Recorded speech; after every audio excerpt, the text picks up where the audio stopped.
અને આ બધા વચ્ચે એક ચોંકાવનારી વાત શિક્ષણ જગતમાંથી જ સામે આવી છે અને એ છે નવા શિક્ષકો પાસેથી થતા ઉઘરાણાની. જી હા, ગેરકાયદેસર ઉઘરાણા, ટેબલ નીચેના પૈસા, આ બધી જ વાત સામે આવી રહી છે અને એ પણ કેટલાક મંડળો ઉઘરાવતા હોવાનું સામે આવ્યું છે, જેની નોંધ ખુદ શિક્ષણ મંત્રીએ લીધી છે.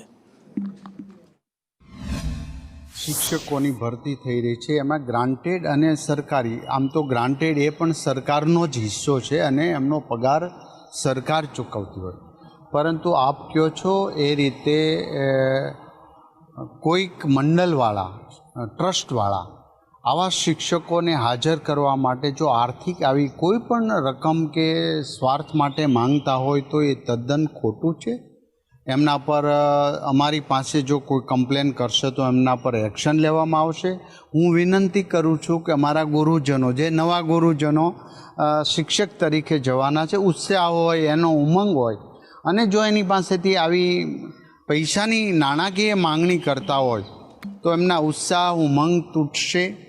એમની જે ભાવનાઓ શિક્ષણ પ્રત્યેની છે એમાં ઉણપ આવશે. માટે એક પણ શિક્ષક યાની કે ગુરુજનોને હું વિનંતી કરું છું, તમારી પાસે આવી કોઈ પણ બાબતની માંગણી કરનાર કોઈ ટ્રસ્ટ કે મંડળ હોય તો ડાયરેક્ટ અમારો સંપર્ક કરજો. એક પણને બક્ષવામાં આવશે